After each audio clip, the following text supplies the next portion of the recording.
It is commonly remembered that Britain formally ceased its slave trade in 1807 on March 25th. However, how many people remember that Arab slavers were the first and last modern-day traders to export millions of Africans as slaves? Anti-black racism has a long and storied history in the Arab world, dating back centuries before it emerged in Europe.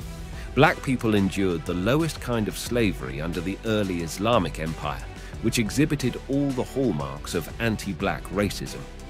Photographs of Arab slave ships with enslaved black Africans were captured by Europeans in the 1880s off the African coast.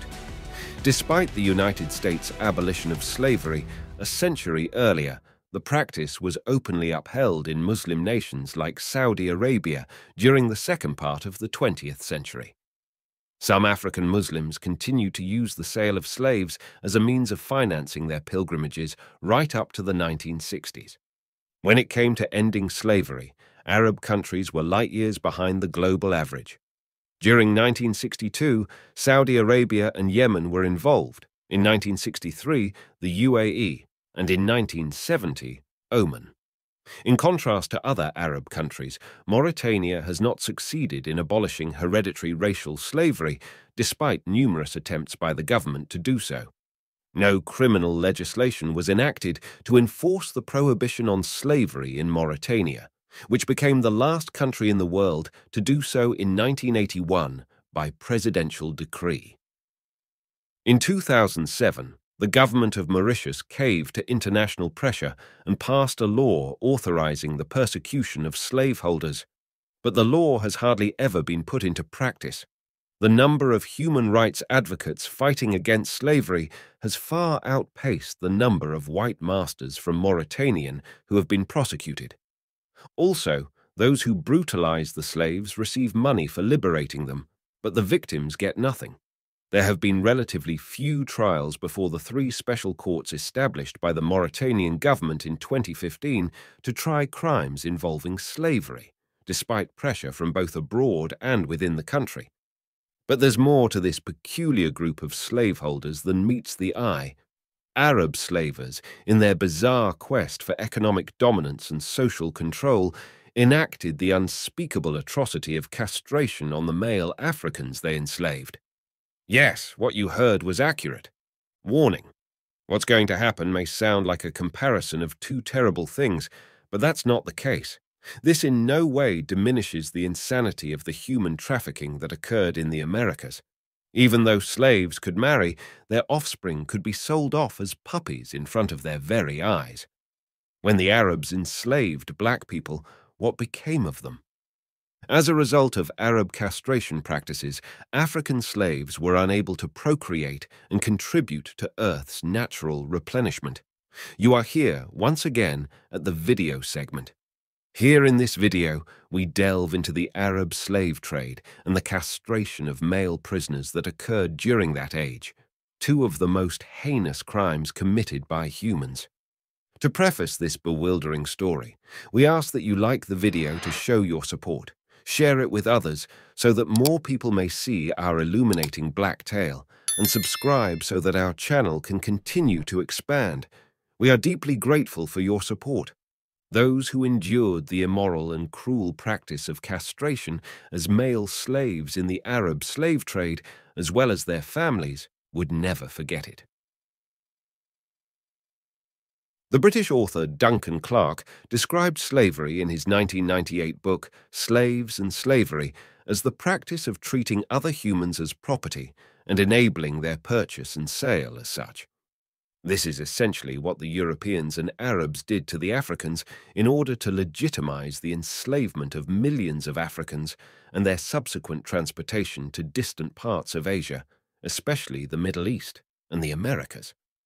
According to what Clarke reveals in his book, the African slave trade, undoubtedly a dark and tragic chapter in human history, began when people from the more cohesive civilizations of sub-Saharan Africa were enticed by the more advanced ones from the Mediterranean Sea, which is now part of Europe and the Middle East. Long before the Americas were discovered, the civilizations of the Mediterranean world began to import slaves from Africa. However, the tragically exponential rise of slavery was precipitated by that discovery and the subsequent shift of attention towards the Atlantic. Throughout the Mediterranean region, slavery played a significant role in many communities, including those of Mesopotamia, ancient Egypt, Greece, Imperial Rome, and the Islamic world.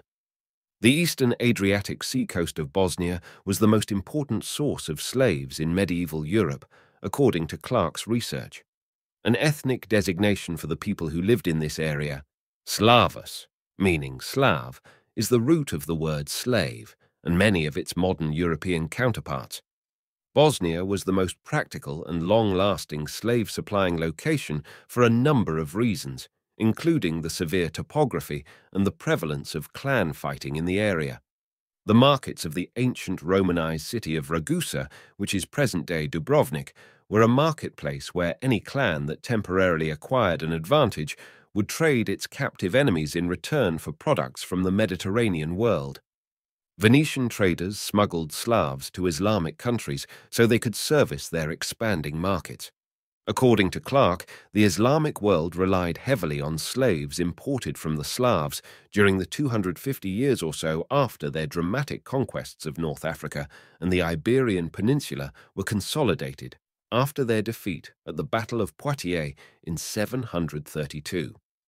This period also saw a reduction in the flow of war captives and an expansion of the import of black Africans across the Sahara beginning around 1000 AD. Counting the slaves owned by Muslims is a contentious subject, particularly when compared to the millions of Africans forcibly removed from their homes. When the Arabs conquered most of Africa, they abducted children and sent them to Egypt, where they were either sold into slavery elsewhere in Africa or sent across the Indian Ocean to countries like India, China, and Southwest Asia.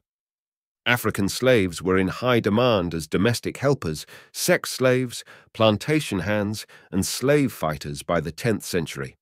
It got to the point that about 5,000 slaves were taken from Africa every year. Around 9.85 million Africans were taken as slaves and sold to Arabia and, in smaller quantities, the Indian subcontinent, according to historian Paul Lovejoy. Here is how Lovejoy dissects his numbers. The Arabs exported some 5,000 Africans annually between the years 650 AD and 1600. Roughly speaking, that's 7.25 million. Additionally, the Arabs expelled 1.4 million Africans from the continent between the years 1600 and 1800. With an annual estimated shipment of 12,000 Africans, the Arabian trade peaked in the 19th century. Arabia sent 1.2 million slaves in the 19th century alone. Alternate historians place the total number of persons enslaved by Arab slave traffickers anywhere from 10 million to 20 million, all occurring between the years 650 AD and 1900. Some people think that the trans-Saharan route was the sole means by which the Islamic world received more than 20 million enslaved Africans. The 2001 book, The Legacy of Arab Islam in Africa, by Dr. John Allen Bella Azuma, estimates that it was responsible for the deaths of about 80 million more black people. To put it mildly, the Arab slave trade was brutal, intense, and murderous. It would be impossible to describe the Arabs' inhumane treatment of the African captives. Slaves were thrashed until they were weak, and then they were bound together, just as in the transatlantic slave trade. Enslaved people in the sub-Saharan African slave trade were sold in slave markets in cities like Cairo, Baghdad, Istanbul, Mecca, and others, after enduring weeks of desert walking with their new lord's cargoes. Slaves like this were vital to the Muslim world's economy in many ways. They served as domestics, kept harems, worked in fields, mines, and hydraulic yards, and were even employed as ammunition for cannons. Henry Hamilton Johnston, a British explorer who wrote extensively on the slave trade, describes how some slaves perished in the desert and how their masters ruthlessly murdered others who were too ill or too injured to survive. After witnessing the Arabs' treatment of their African slaves, British explorer and missionary David Livingstone was very disturbed and wrote home about it in 1870. In less time than it takes me to describe it, these unfortunate beings, numbering 84, made their way into the village where we were. The oldest of them were women, aged 20 to 22, and there were youths, aged 18 to 19. However, the vast majority consisted of boys and girls, aged 7 to 14 or 15.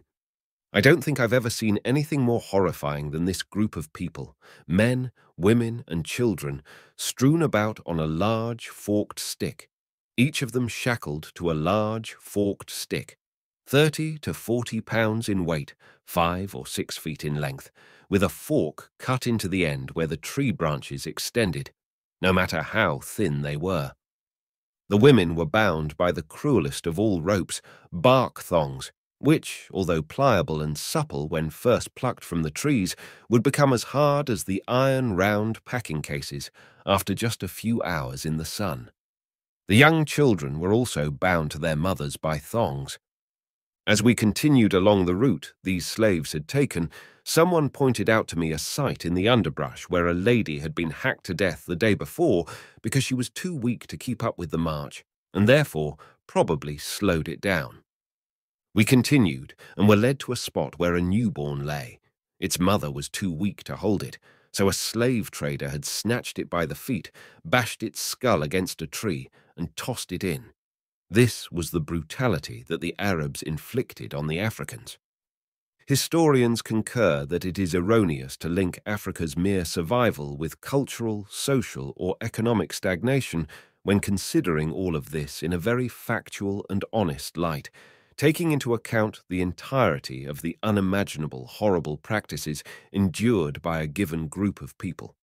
The slave trade brought a myriad of tragic events into the lives of every African for centuries. These tragedies have become ingrained in the racial memory of the continent and its people, especially women, and can only be eradicated from their psyche with the passage of time and compassion. One appropriate description for the Arabs' treatment of black Africans is an African genocide. In the centuries leading up to and throughout the Atlantic slave trade, Arabs murdered more Africans in transit than Americans and Europeans put together, particularly those traveling via the Sahara Desert. Muslims in the Arab world started enslaving millions of African blacks centuries before Christian countries did. In contrast to the 3 centuries devoted to the transatlantic slave trade, Arab slave traffickers drew captives from Africa for nearly 13 centuries. There was a higher mortality rate among African slaves carried by Arabs across the Sahara Desert compared to those who made the Middle Passage by ship to the New World. Working the salt mines of the Ottoman Empire in the Sahara was a surefire way to kill a slave within 5 years. Additionally, contributing to the high mortality rate was the fact that black Africans lacked immunity to numerous diseases prevalent in the Arab world. Slavery in the Arab world extended over a huge area from the Gulf of Guinea to the Niger Valley. The trans-Saharan highways were the paths taken by this traffic. The passage could take up to 3 months and is fraught with danger, leading to a high mortality rate. Gustav Nachtigall, a German explorer, testified as follows: "The poor children of the Black Country seem to meet death here at the last stage of a long, hopeless, and painful journey. The long journey accomplished with insufficient food and scarce water, the contrast between the rich natural resources and the humid atmosphere of their homeland and the dry and anemic air of the desert, the fatigue and privations imposed by their masters and by the circumstances in which they find themselves, all this has gradually ruined their young strengths. The terror of an unknown future, the loss of their homeland along the way, the never-ending trek through the merciless assaults of hunger, thirst, and deadly exhaustion have rendered their last remaining defenses useless. If these unfortunate beings are unable to muster the strength to rise and walk once more, they are abandoned, and their minds deteriorate under the debilitating effects of the sun's rays, hunger, and thirst. More than 17 million people in the Saharan area were impacted by the Arab slave trade, according to the research of several historians. Of the over 9 million Africans taken as prisoners, 2 million perished in transit. Just as Christianity came to justify the transatlantic slave trade, Islam came to justify this heinous practice. For instance, according to the 1332 and 1406 Arab historian Ibn Khaldun of Tunisia, the only peoples to accept slavery are the Negroes because of their lower degree of humanity, their place being closer to the animal stage. This, he said, I've been asked about slaves from the land of Abyssinia who profess monotheism and accept the rules of the holy law. Is it legal or not to buy and sell them? If their conversion to Islam comes after the establishment of a property right on these slaves, then Islam does not demand liberation because slavery was caused by unbelief. The state of servitude persists after the disappearance of unbelief because of its existence in the past, stated Ahmed al-Wansharisi, an Arab theologian from 1430 to 1508. Arab slavers preyed on African women and girls, capturing and exporting them for their genitalia, while black male captives were subjected to horrific acts of assault, rape, and most horrifying of all, castration. In contrast, the male captives were mercilessly castrated to stop them from having children and becoming livestock. Slave dealers began castrating males as a practice because such animals were more valuable, stronger, and easier to work with than females. Slaves also posed less of a threat to slave owners and masters, who forbade their concubines, wives, and female slaves from having affairs with other men. Victims undergoing castration endured immense pain, both physically and psychologically. Because it was thought that boys would do better than adults or teenagers during castration, the procedure was typically performed on them between the ages of 9 and 12. Tragically, many of these boys did not make it through the ordeal alive. Enslavers prioritized blacks because whites were more likely to perish. This bleak period in history exemplifies how far humanity has fallen into the pit of dehumanization and exploitation. For a deeper understanding of this method, consider the following. 1. Aspects of the economy. Castration of male captives was done primarily for economic reasons. There were strong financial incentives for the countries that exported slaves to castrate males before they were sent abroad. Slavic prisoners of battle were castrated as part of the medieval slaving industry's plan to transfer them to the Arab world. The world-renowned castration homes in Venice were the sites of subsequent castration procedures. The stability and trustworthiness of castrated male slaves made them very desirable. In slave markets, eunuchs fetched far higher prices than non-castrated captives because Arab societies regarded them as precious commodities. Their inability to procreate allowed them to hold positions of trust and power without jeopardizing the owner's inherited riches and influence. As harem guards, administrative assistants, and home servants for the nobility were common roles for eunuchs. They held prominent positions in the administration of the Abbasid caliphates, with a few of them even becoming viziers. Slave dealers profited economically by selling castrated black eunuchs to Arab countries, which legitimized the practice. In certain instances, as the Zanj uprising in 9th century Iraq, people sought out castrated slaves to labor in hazardous and taxing settings, such as salt mines.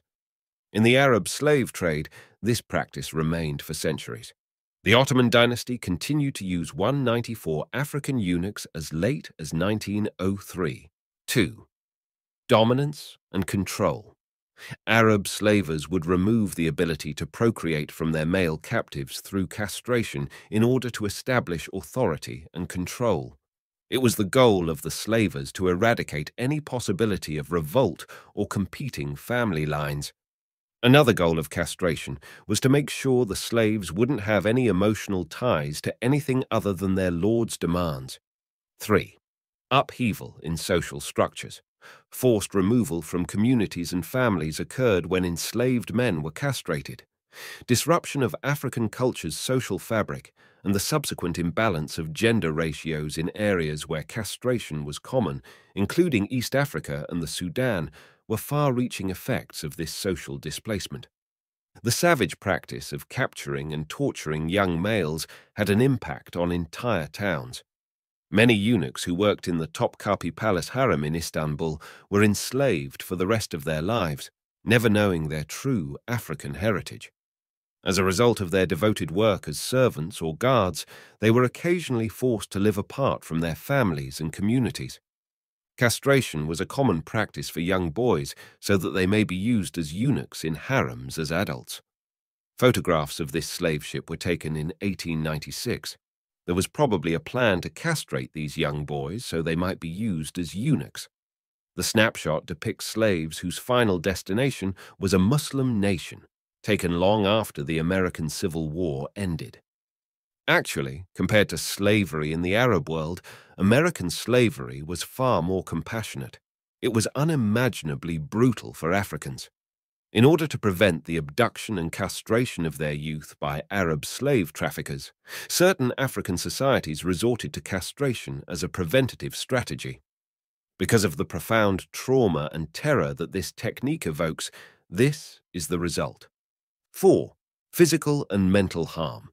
In and of itself, castration was a physically and mentally devastating ordeal for individuals who endured it. There was a great risk of infection and agonizing pain because the surgery was typically done without anesthetic in dirty, unclean surroundings. The castration procedure was so invasive that it killed many young African boys. In castration clinics, wounds killed 6 out of 10 mutilated individuals. Despite the fact that the Muslim world bought millions of black African slaves, this is a major reason why there aren't many black communities there now. Survivors' physical development and health were impacted by hormone abnormalities brought on by castration. A lack of secondary sexual traits decreased muscular mass, exhaustion, obesity, and osteoporosis were among the many health problems experienced by eunuchs due to the absence of testosterone. 5. Beliefs rooted in culture and religion. People in castrated bodies are thought to have been more pious and fit for specific religious roles in several cultures. As an example, eunuchs were thought to be more suited to guard sacred locations in certain Islamic communities. African eunuchs were used as custodians of the Holy Kaaba in Mecca. It was not uncommon for male slaves, regardless of race, to undergo castration in order to be used as eunuchs in domestic service. According to Ronald Seigel's 2002 book, Islam's Black Slaves, The Other Black Diaspora, the palace of the Baghdad Khalifa, at the start of the 10th century, housed 7,000 black eunuchs and 4,000 white eunuchs. Why there isn't a sizable African diaspora in Arab nations is because the market for castrated slaves was so great that the practice was lucrative, despite the horrific mortality rate. Children are not fathered by castrated men. Tragically, African civilizations were shaped by the Arab slave trade. A number of places were entirely decimated and abandoned. Between 1841 and 1904, Welsh explorer Henry Morton Stanley witnessed this activity in a frightened state. According to what he wrote, the dark blood travels northward after the Arab traffickers prey on their victims. One observer has said that the scent of dead bodies permeates the equator. Is it possible that the seductiveness, inherent opportunism, dehumanization, cycles of vengeance, and physical brutality that have persisted throughout 4 centuries of human trade have permanently stained the African way of thinking and doing? World Historical Organization, UNESCO, designates August 23rd as the International Day for the Remembrance of the Slave Trade and its abolition, while the United Nations proclaims March 23rd as the International Day of Remembrance of the Victims of Slavery and the Transatlantic Slave Trade. Is there going to be a global memorial for those who perished in the Arab-Muslim slave trade someday? When will this matter be tackled by an international research program? Similar to ongoing initiatives pertaining to the transatlantic trade, when will a project be launched to catalogue, repair, and publicize the landmarks associated with this Arab trade?